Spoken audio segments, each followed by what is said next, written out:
आज के इस वीडियो में हम देखने वाले हैं वो is one of the most expensive IT stocks in India. IT का एक ऐसा स्टॉक जो सबसे ज़्यादा महंगा चल रहा है, तो उसके बारे में आज इस वीडियो में हम देखने वाले हैं कि वो कौन सा वो स्टॉक है जो आज की डेट में सबसे महंगे रेट पे चल रहा है। तो वो और कोई नहीं दोस्तों, वो टाटा एलेक्सी है। अभी इसका बिजनेस देखते हैं। ये इंडस्ट्रीज में automotive, broadcast media, communication, of highway equipment, health care, home appliances, rail, semiconductor, इतना बड़ा इंडस्ट्रीज में इनका कारोबार है। डिज़ाइन डिजिटल में ये big data engineering, extended reality, internet of things, AI, cloud, cyber security, robotics में है। सर्विसेज में इनका research, design, test and validation, operate and automate, product engineering, industry 4.0 से 5.0 तक का इनका इसमें भी विस्तार है। प्रोडक्ट्स में AI, broadcast and media, automotive and health care. तो ये इतना बड़ा चार जो फील्ड है, इन फील्ड में इनका इतना बड़ा विस्तार है जो कि इनका बिजनेस अभी फैल चुका है। अभी देखते इन शॉर्ट दोस्तों, ये वीडियो थोड़ा सा बड़ा हो जाएगा, बट आपको इसका काफ़ी कुछ फंडामेंटली मैंने ये बनाया है। तो स्टोरी ऑफ टाटा एलेक्सी देखते हैं। Tata ventured into embedded product design in the late 90s. The company did reasonably well and it had a sizable international clientele. That is until the global financial crisis made landfall. Tata ने 90s में इनका जो business था embedded product design का, वो अच्छा चल रहा था। और वो तब तक चला जब तक कि इंटरनेशनल का जो फाइनेंशियल क्राइसिस हुआ, तब तक इनका बिजनेस अच्छा चल रहा था। Many industries were affected and several clients had to cut Tata loose. तो काफ़ी सारे इंडस्ट्रीज को इफेक्ट हुआ इसका, और टाटा को भी अपना बिजनेस खोना पड़ा। For instance, Tata Elxsi derived a substantial portion of its business from Japanese companies operating in the US. कुछ जापानीज कंपनियों का कारोबार वो अमेरिका में करते थे, उसको भी उनको काफ़ी सारा नुकसान झेलना पड़ा। They had built a very strong relationship with this people. Actually उन्होंने जापानीज लोगों से काफ़ी सारा अच्छा रिलेशनशिप मेंटेन किया था बिजनेस को लेकर। But as sales decline, this company started pruning on their R&D spends. तब जब रिसर्च एंड डेवलपमेंट में जो जापानीज कंपनी ने जो खर्चा करने का उनका जो बजट था, वो जैसे ही सेल्स डिक्लाइन हो गया ग्लोबल क्राइसिस के कारण, वो कम करना शुरू कर दिया। तो fewer investments in new product design work obviously meant little business for Tata. तो कम इन्वेस्टमेंट आने से टाटा एलेक्सी का बिजनेस कम हो गया। तो ये स्टोरी कंटिन्यू करते हुए मैं बताता हूँ कि to keep the business alive they started dabbling in VFX work, initially catering to Bollywood projects and later into Hollywood.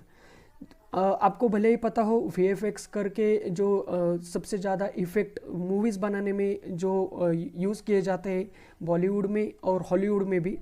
And if you know anything about the VFX business, you know it's capital intensive. तो ये VFX का जो business है, इसको काफ़ी सारा capital लगता है।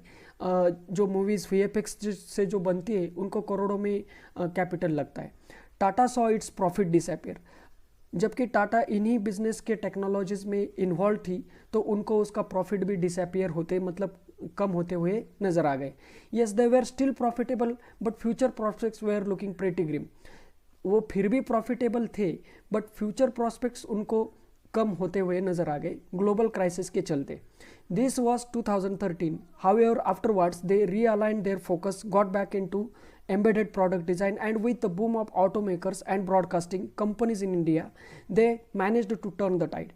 बाद में 2013 से आगे इनको थोड़े अच्छे दिन आने शुरू हो गए। इन्होंने एम्बेडेड प्रोडक्ट डिज़ाइन में वापस फोकस करना शुरू कर दिया, और थोड़ा बहुत ऑटोमेकर की इंडस्ट्री में जो भी बूम आ गया, और ब्रॉडकास्टिंग कंपनीज इंडिया में जो थी उनमें जो बूम आ गया, तो इनका बिजनेस वहाँ से थोड़ा स्टार्ट हो गया ग्रो करना।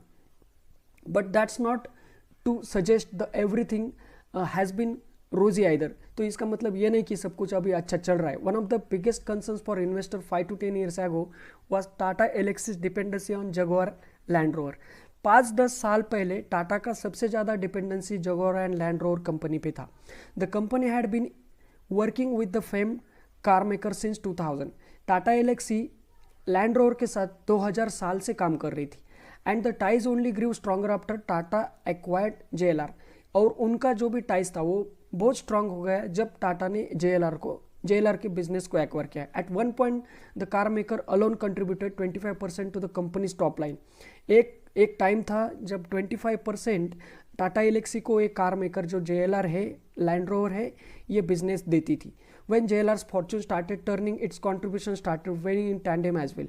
जब इनका बिजनेस कम होना शुरू हो गया, टाटा एलेक्सी को भी इसका बिजनेस पे इफेक्ट होते गया। Thankfully Tata was able to offset the negative impact by driving sales across other channels. But thankfully Tata ने बाकी के जो उनके बिजनेस चैनल थे उनमें ग्रो करना शुरू किया और उसका असर उनको अच्छा हो गया। But even today JLR alone contribute 16% to the company's revenues. अभी भी 16% का जो JLR का बिजनेस है वो टाटा एलेक्सी को मिलता है। Slow down in auto sales, आपको जैसे ही पता है, as we already pointed out, Tata Elxsi tends to a lot of automakers के साथ टाटा एलेक्सी ऑटोमेशन के लिए काम करती है, जैसे आपको पता है। और auto slow down of the last couple of years have been a bit topsy turvy considering auto sales haven't exactly booming.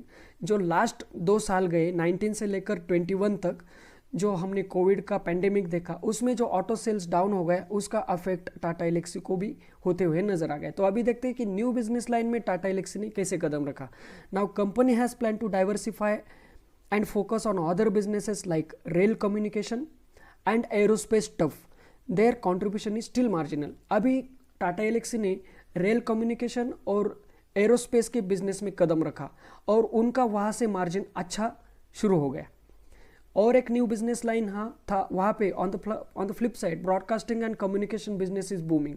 जैसे कि आपको सबको पता है, डिजिटलाइजेशन ये कोविड की वजह से 2 साल में जितना बूम हो गया और सडनली आपने देखा कि डेटा कंटेंट जनरेशन जो है उसमें एक सडनली राइज आ गया। Big broadcasters and OTT platforms are using Tata Elxsi's expertise to stay ahead of the game. जो भी बड़े बड़े ब्रॉडकास्ट प्लेयर्स हैं उन्होंने अपने बिजनेस में टाटा एलेक्सी का एक्सपर्टाइज यूज़ करना हेवीली स्टार्ट कर दिया, क्योंकि उनको आगे रहना था, कंपटीशन में सबसे आगे रहना था। और ये जो टाटा एलेक्सी के पास था, जो एक्सपर्टाइज था, उसका इन्होंने भरपूर यूज़ कर दिया। It's growing at 20% every year and it was the biggest revenue generator for the company in the last quarter. और ये जो हुआ उससे 20% से टाटा एलेक्सी ने ग्रो किया, एवरी ईयर ग्रो किया, and it was the biggest revenue generator for the company in the last quarter. अगर आप लास्ट क्वार्टर देखते हो तो अब तक का टाटा का सबसे बड़ा रेवेन्यू जनरेट लास्ट क्वार्टर में हुआ है। तो आगे जाकर टाटा ने EDP मतलब एम्बेडेड प्रोडक्ट डिजाइन, जो कि आप मन में कुछ आइडियाज़ बनाओ और उसको प्रोडक्ट में रूपांतरित करो या फॉर्म में लाओ, उसे बोलते हैं embedded product design. Work in the health care and medical business saw a very healthy growth, and all of this has culminated rather spectacularly this quarter with Tata Elxsi earning operating margins of 30% higher in its lifetime। जबकि टाटा ने health care industry में भी अपना कदम रखा और वहाँ पे भी उन्होंने मेडिकल एडवांस डिवाइसेस बनाना शुरू कर दिया with the help of embedded product design technology, और इससे उनको ऑलमोस्ट ऑपरेटिंग मार्जिन में 30% की ग्रोथ मिली, जो कि माना जाता है highest in its life time. मतलब उसके लाइफ टाइम में इतना ग्रोथ कभी नहीं मिला था उनको। अभी देखते हैं embedded product design. Tata Elxsi is no small, they are doing some incredible work, most of it's related to embedded product design, ideas into product। तो ये embedded system आपको समझने के लिए मैंने थोड़ा पिक्चर में ये दिया है, देखो, need, conceptualisation, analysis, design, development, testing, development, support, upgrade, retirement, ये embedded system के कुछ फंक्शंस है। इनको देखते हुए वो embedded product डिज़ाइन बनाते हैं कोई भी कंपनी का नया प्रोडक्ट डिज़ाइन करने के लिए।